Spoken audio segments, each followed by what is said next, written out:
So this is a lesson for the more late beginner or early intermediate of you, looking at the chords that we find in Ordinary People by John Legend.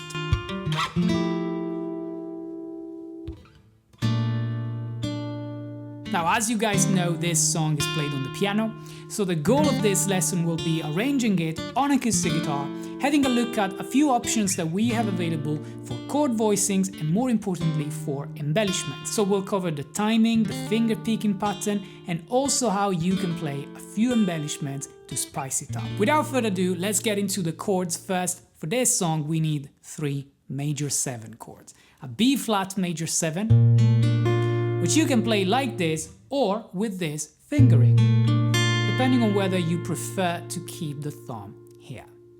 The second chord is an E flat major 7, but we are gonna play it as an E flat major 9 like this, okay? And the next one is also major 7, it's an F major 7, but we are gonna be playing it as an F major 9 as well. So the same position, moved 2 frets across. The target is memorizing B flat, then below E flat, 2 frets across. F, all major 7, E flat and F as major 9. So B flat, major 7, E flat, major 9, F, major 9. What's the length of these chords? In 4/4, 1 bar of B flat major 7, 2 bars of E flat major 9, and 1 bar of F major 9. You can find the full tab and transcription with more notes on my Patreon page. So today we are gonna look step by step at all of the exercises that you can practice to really get proficient with these chords and practicing this song on acoustic guitar.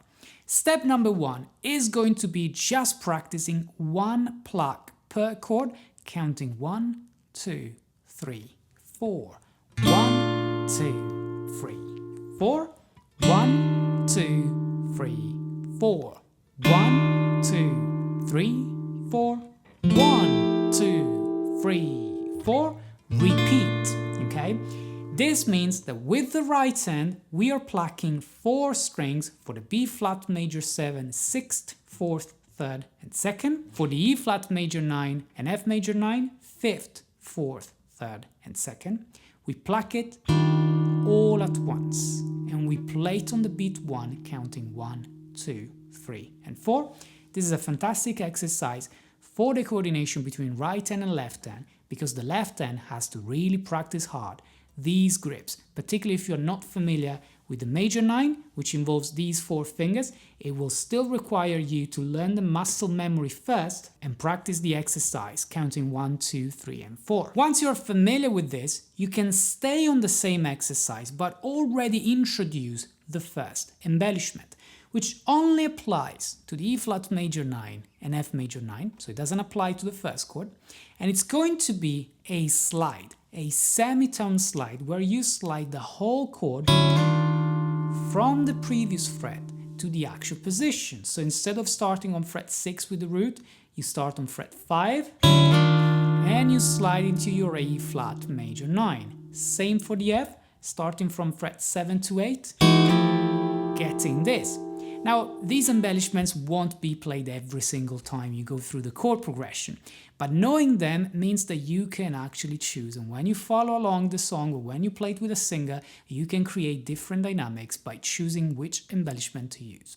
So the exercise we went through before, this is step number 2, will go this way now. 1, 2, 3, 4, 1, 2, 3, 4, again. 1, 2, 3, 4, 1, 2, 3, 4, and then you repeat that, okay? Now we're gonna see in step number 3 a second embellishment, so this is another option for your embellishment, which still applies to the E flat major 9 and F major 9, but this time it consists of a Hammer-On embellishment with the pinky on the G string doing this.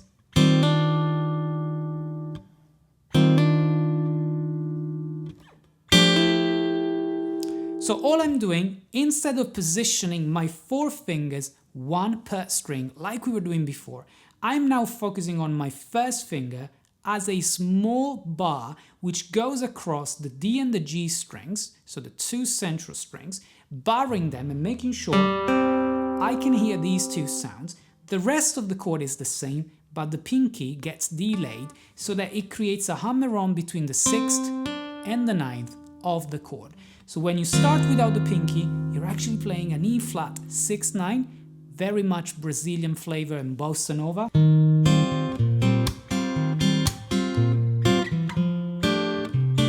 Etc. But we are gonna do it just very briefly because we then hammer on the pinky to get the major 9 flavor. So if we do this, the step number 3 will go this way. 2, 3, 4. 1, 2, 3, 4. 1, 2, 3, 4. 1, 2, 3, 4. And again. It is worth mentioning that the hammer-ons are not with a precise timing. Chances are you will end up playing your hammer-on as well as the slide in the previous embellishment on the 2nd 16th note, doing something like 1E and and equally when you do the hammer-on, 1E and 2, 3, 4, 1E and 2, 3, 4, 1E and 2, 3, 4. But feel free to play it slightly different because it's just an embellishment like a grace note. And the other thing which is worth mentioning on the hammer-ons is that you really have to be very strong with your pinky. If you go slow, if you don't go hard enough on the string, you're just gonna kill the sound. What we want to do instead is this hammer sound, which gives you the hammer-on, like this, creating. And in order to do that, it's not just the pinky that needs to be strong, but also the first finger at the back. Because if you do an incredible job with your pinky, but the first finger is actually buzzy, like that, it won't sound good anyway. And if you guys want to learn more about R&B and Neo Soul played on acoustic guitar like we are doing today, check out my R&B and Neo Soul acoustic guitar course, which is available on Skillshare, and you guys can get 1 month of free trial of the entire Skillshare platform and check out my course for free for an entire month. If you click the link in the description below, or if it's not for you, you can check it out on Udemy where you can buy it at the best price available if you click the other link in the description below. And in this course, guys, we cover everything from chords, music theory, embellishments, finger-picking patterns, and even more techniques. So make sure to check it out because it's over 40 lessons and over 4 hours of content. So if we play the chord progression with the first embellishment and then we repeat it with the second embellishment, we get something like this. 1, 2, 3, 4. 1, 2, 3, 4. 1, 2, 3, 4. 1, 2, 3, 4, and now 1, 2, 3, 4. 1, 2, 3, 4. 1, 2, 3, 4. 1, 2, 3, 4. Okay, so this is step 4, and it's combining the two hammer-ons and slides. Now step number 5 is where we get a little bit more technical because we get into the timing and the finger picking pattern. So we can play this type of pattern.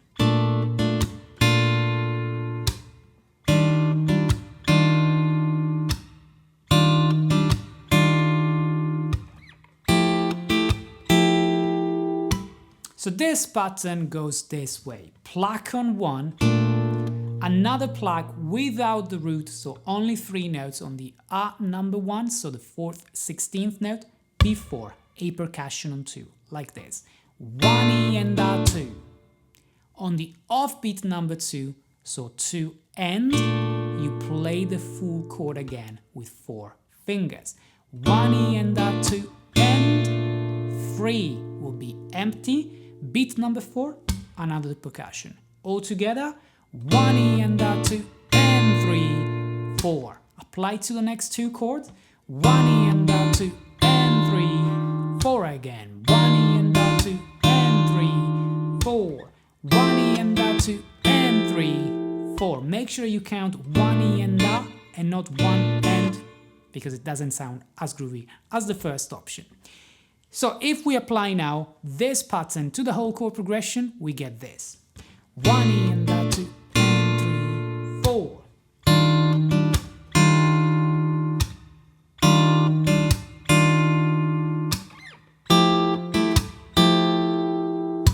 now, in the next step, we are gonna play this pattern while we play the slide embellishment first and the hammer-on embellishment next. So.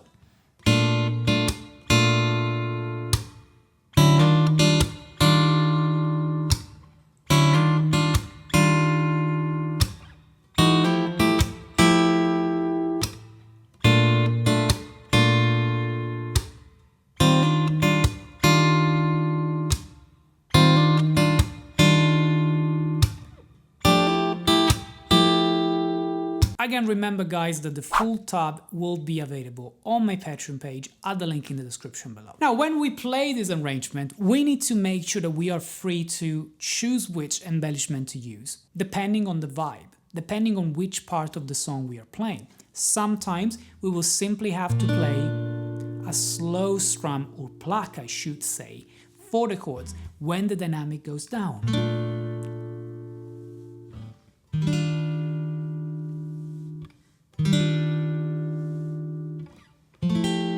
John Legend does exactly that when he plays it piano and vocals. But some other times you want to keep this as your reference and then just play a couple of notes or maybe even one note as a single note arpeggio.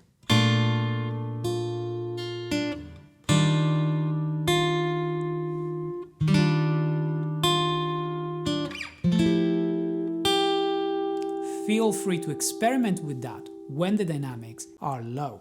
But equally, make sure that you implement the embellishments from time to time and not every single time.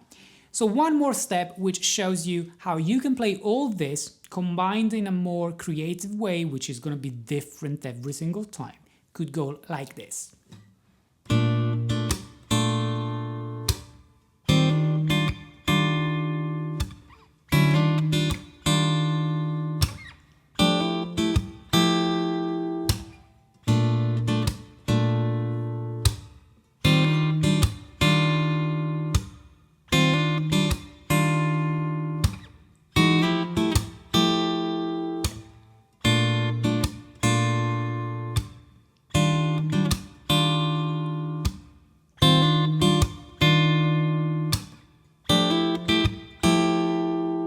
See how sometimes I was playing no embellishments, sometimes slides, sometimes hammer-ons, while I kept the same pattern. And finally, what if we want to play an even more complicated pattern? Okay, we can get into something like this.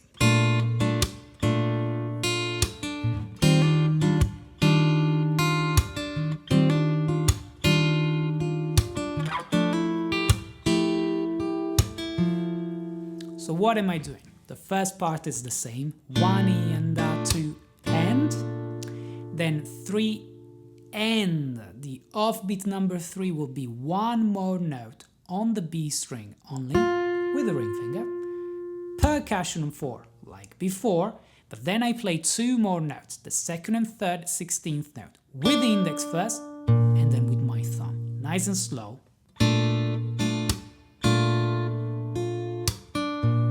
Same on the next 2 chords. But this could also be combined with a hammer-on.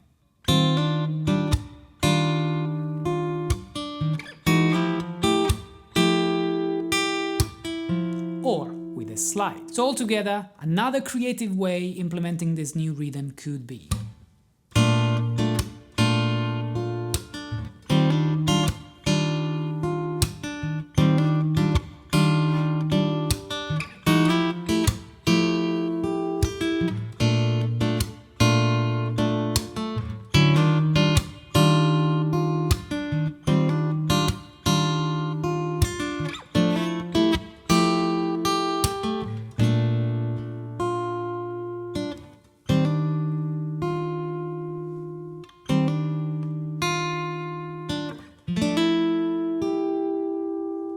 So as I said, this second pattern is for more intermediate players, but again, you can find it on my Patreon page, note by note, if you want to learn it, with a breakdown into details.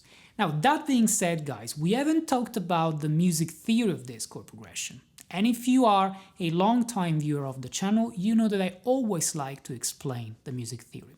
Now, I want to just tell you that we are in the key of B flat, but you guys may know that this is the 1 major 7, this is the 4 major 7, which they both belong to the key of B flat major. This would be the 5 major 7, so it is an external chord, something is a bit odd. The music theory is a bit complicated, so if you want to learn more about the music theory and see the full analysis of why we use the F major 7, F major 9, and even see the bridge that I'm about to show you with the music theory explained. Again, everything will be together with the tab on my Patreon page, so you can find the tab and the music theory explanation. Now let's get to that bridge. The song is all around these 3 chords. Again, you follow the dynamics if you want to play it, but at some point there is a short bridge that goes this way. B flat, minus 7 this time, going to an E9 sus4, so dominant 7 chord extended to the 9 sus4. You can also think of it as a D flat triad over E flat and then the same F major 9 that we were playing before. But what's the timing? 1 bar of B flat minus 7, 1 bar, not 2 bars, only 1 bar of E9 sus4, E flat 9 sus4, and 2 bars this time of F major 9. So if I play this with a few embellishments, with the groove, etc., it's only twice that we have to play this. It's gonna go like...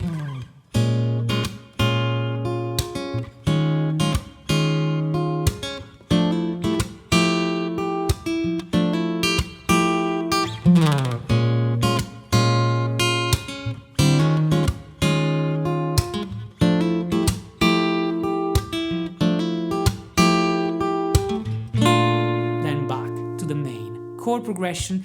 That bridge is really angry, so you guys have to play it with a loud volume, a loud dynamic. Right guys, I hope you enjoyed this R&B arrangement on acoustic guitar. Please feel free to let me know in the comments below if you have any questions, and check out all of the resources available on my Patreon page.